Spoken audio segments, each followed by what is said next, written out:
Movie की starting होती है एक फार्म को दिखाते हुए जिसमें काफी ज्यादा शीप्स होती हैं। सभी एक तरह की होती हैं। उनमें एक ऐसा शीप होता है जिसका नाम है शॉन और वही इस मूवी का मेन कैरेक्टर भी है। अब हमें इनका ऑनर दिखाया जाता है जो कि एक फार्मर है और एक मिडिल एज मैन है। ये सारी शीप अपनी लाइफ से काफी तंग हैं क्योंकि फार्मर इनसे काफी ज्यादा काम करवाता है और उनकी लाइफ भी काफी बोरिंग और सेम रूटीन की है। फार्मर ने सभी शीप्स को एक ही तंग जगह पर रखा होता है। वो उनसे प्यार भी नहीं करता था, बस उनसे फायदा उठाता था उनकी वो लेकर। शॉन ये सारी बातें जानता था और अपने साथ इनको भी बताने की कोशिश करता है। अब शॉन इन्हें सारा प्लान समझाने के बाद बाहर आ जाता है। इन शीप्स ने इस फार्मर के डॉग को भी एक हड्डी की मदद से इस तरफ से बाहर भेज दिया होता है ताकि जब ये लोग निकलने की कोशिश करें तो डॉग इन पर अटैक न कर सके। अब हम देखते हैं कि फार्मर इनको खोलने आता है लेकिन ये सब के सब शीप्स बाहर भागने लगती हैं। फार्मर इन्हें पकड़ने की काफी कोशिश करता है लेकिन क्योंकि वो अकेला होता है उसका डॉग भी यहाँ पर नहीं होता तो इनको नहीं पकड़ पाता। आखिरकार वो थक कर यहीं पर सो जाता है। ये सारी शीप्स उसे ट्रॉली में हटा देती हैं। उसका ड्रेस चेंज करके उसे नाइट सूट पहना देती हैं जिसमें वो रात को सोता है और साथ ही साथ उसके कानों पर हेडफोन्स लगा देती हैं ताकि वो जाग न जाए और फिर उस तरफ पड़ती हैं जहाँ पर वो रात गुजारता है यानी सोता है। ये एक फैन होती है जो कि एक मूविंग हाउस भी है और फिर इसके बाद उस ट्रॉली को उस वैन की तरफ ले जाती हैं जो फार्मर की होती है और उसे आराम से वहाँ पर लिटा देती है। वो फार्मर के घर में चली जाती है। अब वहाँ पर फार्मर का डॉग भी वापस आ जाता है और वैन में अपने मालिक को देखता है। वो वैन का दरवाजा खोलने की कोशिश करता है लेकिन वो नहीं खुल पाता और इसकी वजह से वैन आगे मूव करने लगती है। अब फार्मर तो सो रहा होता है, उसे कुछ पता नहीं चलता। डॉग उस वैन का पीछा करने की कोशिश करता है लेकिन उस तक नहीं पहुंच पाता और वो वैन मूव करते करते आगे शहर तक चली जाती है। इधर शॉन और बाकी शीप्स फार्मर के घर में काफी मौज मस्ती कर रहे होते हैं जो चाहे मर्जी खा रहे होते हैं। यानी अब उनका ऑनर यहाँ पर नहीं है तो मजे के काम करते हैं जो आज तक उनके ऑनर ने उन्हें कभी भी नहीं करने दिए। अब उधर हम वैन को देखते हैं जो शहर में पहुँच चुकी है और वो तेजी से मूव कर रही है। ऑनर के पास उसका अलार्म क्लॉक भी होता है जिसे वो बंद कर देता है। वो यही समझता है कि मैं अपने रूम में सो रहा हूँ लेकिन जैसे ही वो वैन से बाहर आता है तो क्योंकि उसकी वैन एक लड़के से टकराई हुई होती है तो स्लाइड का स्पीड उसके सर के ऊपर आकर गिरता है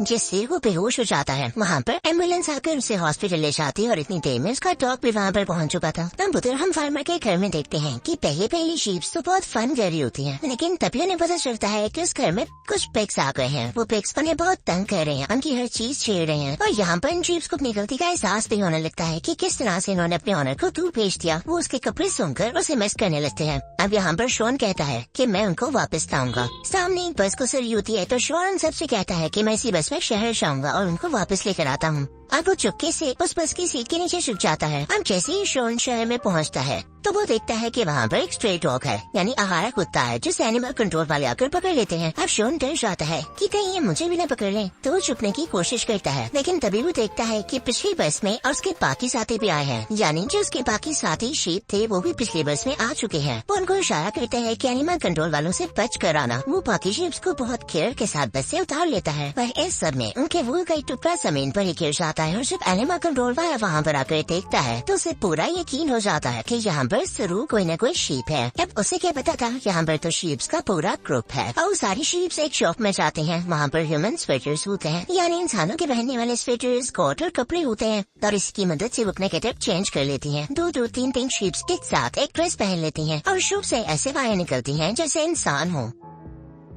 अब उधर हम देखते हैं कि उस ऑनर को यानी उसी फार्मर को हॉस्पिटल लेकर आया गया है और उसका डॉग उसके पीछे पीछे आ जाता है। पर जब वो हॉस्पिटल में अंदर जाने की कोशिश करता है तो उसे रोक लिया जाता है ये कहते हुए कि डॉग्स का हॉस्पिटल में आना अलाउ नहीं है। क्या तुम्हें सिंपल नजर नहीं आ रहा? वो डॉग वहीं पर बैठ कर इंतजार करने लगता है पर उससे रहा नहीं जाता और जैसे तैसे करके अंदर आ ही जाता है। उसने अपना गेटअप बदल लिया होता है, मुंह पर मास्क होता है और कॉस्ट्यूम भी इंसानों जैसा पहन रखा होता है जैसे सर्जन हो। उधर हम देखते हैं कि फार्मर की याददाश्त जा चुकी है यानी उनकी मेमोरी जा चुकी है, उन्हें कुछ भी याद नहीं है और इसकी वजह यही है जो उनके सर पर चोट आई थी। अब जैसे ही डॉग वहाँ पर आता है तो वो देखता है कि वहाँ पर कुछ लोग आ रहे हैं और इस वजह से कि उन लोगों को शक न हो वो एक सर्जरी रूम में चला जाता है पर उसे क्या पता था कि इसके अंदर भी लोग हैं। वहाँ पर सर्जरी स्टार्ट होने वाली होती है और इस डॉग के कॉस्ट्यूम की वजह से उसे समझा जाता है कि एक सर्जन है और उसे सर्जरी स्टार्ट करने को कहा जाता है। अब यहाँ पर वो डॉग फंस चुका था, वो कुछ नहीं कर सकता था तो वो सर्जरी करने के लिए हाँ कर देता है और जैसे वो इंस्ट्रूमेंट पकड़ता है उसे एक स्केलेटन नजर आता है जिसमें बोन्स होती हैं और आप तो जानते हैं बोन्स डॉग्स की कितनी फेवरेट होती हैं। उससे रहा नहीं जाता, उसके मुंह में पानी आने लगता है। वो फौरन बोन की तरफ बढ़ता है और उसे चाटने लग जाता है जिसकी वजह से वो पकड़ा जाता है। इतनी देर में वहाँ पर रियल सर्जन भी आ जाता है और डॉग को बाहर निकालना पड़ता है और उधर हम फार्मर के रूम में देखते हैं कि वो लेटा होता है पर तभी वहाँ पर एक आदमी होता है, उसके हाथ में हैमर और नेल होता है यानी हथौड़ा और कीड़े वो वहाँ दीवार में लगाने आया था, लेकिन फार्मर को लगता है कि ये मुझे हर्ट करने वाला है, तो वो फौरन से उठकर वहाँ से भाग जाता है। वो हॉस्पिटल से बाहर ही निकल आया था और उधर शीप्स जगह जगह फिर रही थी, लेकिन उन्हें भी हर जगह से किक आउट कर दिया जाता था, यानी बाहर निकाल दिया जाता था। अब ये शीप्स एक और रेस्टोरेंट में जाती हैं ताकि खाना खा सकें, लेकिन जो कॉस्ट्यूम शीप शॉन ने पहना होता है वो उधरने लगता है, क्योंकि उसका एक धागा एक हुक में फंस चुका था। अब जैसे ही उसकी रियल फॉर्म रिवील होती है कि ये तो एक शीप है, तो सारे लोग डर जाते हैं और वहाँ का मैनेजर फौरन से एनिमल कंट्रोल वालों को कॉल कर देता है। तो एनिमल कंट्रोल वाला वही आदमी यहाँ पर आता है और शॉन को पकड़ के अपने साथ ले जाता है, पर शॉन के साथ यहाँ पर कुछ नहीं कर सकते थे, वरना वो भी पकड़े जाते। शॉन रास्ते में देखता है कि उसका फार्मर यानी उसका ऑनर जा रहा है, पर वो यहाँ पर कुछ भी नहीं कर सकता था। अब हम फार्मर को देखते हैं जो अपनी धुन में चल रहा होता है, उसे कुछ भी याद नहीं होता। वो एक बार्बर शॉप में चला जाता है और वहाँ पर काफी रिच आदमी आया होता है जिसके बाल सफेद कलर के होते हैं, ऐसे लग रहा था जैसे कोई फूल हो। वो वहाँ पर काफी परेशान हाल में आया होता है और कहता है कि मेरे बाल बिगड़ चुके हैं, इनका कोई ऐसा हेयर कट करो जो मुझे दोबारा से अच्छा लगने लगे। अब यहाँ पर फार्मर को उस आदमी के बाल देखकर बिल्कुल ऐसे ही फील होता है जैसे उसकी शीप की फूल हो और पास ट्रिमर भी पड़ा होता है। वो फौरन से ट्रिमर उठाता है और उसके बाल उसी तरह से ट्रिम करने लगता है जैसे वो शीप्स के किया करता था।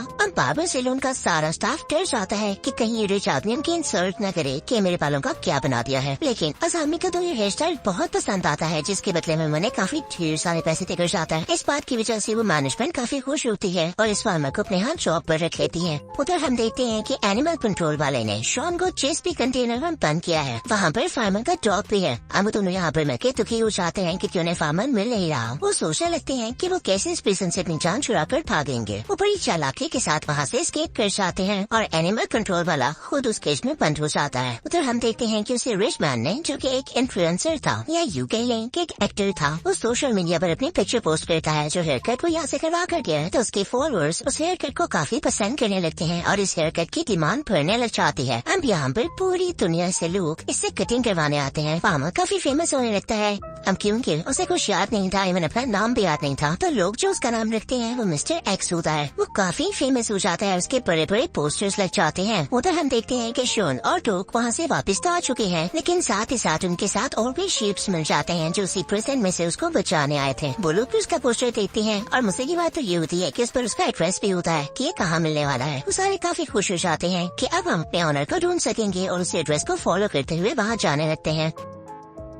अभी सारे के सारे शीप्स उधर पहुंच जाते हैं, यानी बार्बर सैलून में। वहाँ पर शॉन जब अंदर जाता है तो वो फार्मर उसे पहचानता नहीं है और उसे वहाँ से बाहर निकाल देता है। पर शॉन को लगता है कि उनसे नाराज है, सेटल हो चुका है और अब हमें बुलाना नहीं चाहता। शॉन की आंखों में आंसू आ जाते हैं और वो बाहर आकर अपने साथियों को बताता है और वो लोग गार्बेज के पास ही आग गुजारने का फैसला करते हैं। शॉन काफी उदास होता है और अपने ऑनर की पिक्चर को बार बार देख रहा होता है, पर वो पिक्चर अचानक से उठ जाती है। तभी हम देखते हैं कि वहाँ पर एक बेबी शीप यानी बहुत छोटी शीप रो रही होती है। तो सब शीप्स उसके के खाना खाने लगती हैं ताकि उसका मुंह ठीक कर सके। पर ये खाने की आवाज उस फार्मर तक भी चली जाती है। पता नहीं कैसे उनके साथ गाने लग जाता है और उस आवाज की तरफ बढ़ने लगता है, लेकिन उससे पहले जो उसकी हॉस्पिटल की रिपोर्ट होती है जिसमें लिखा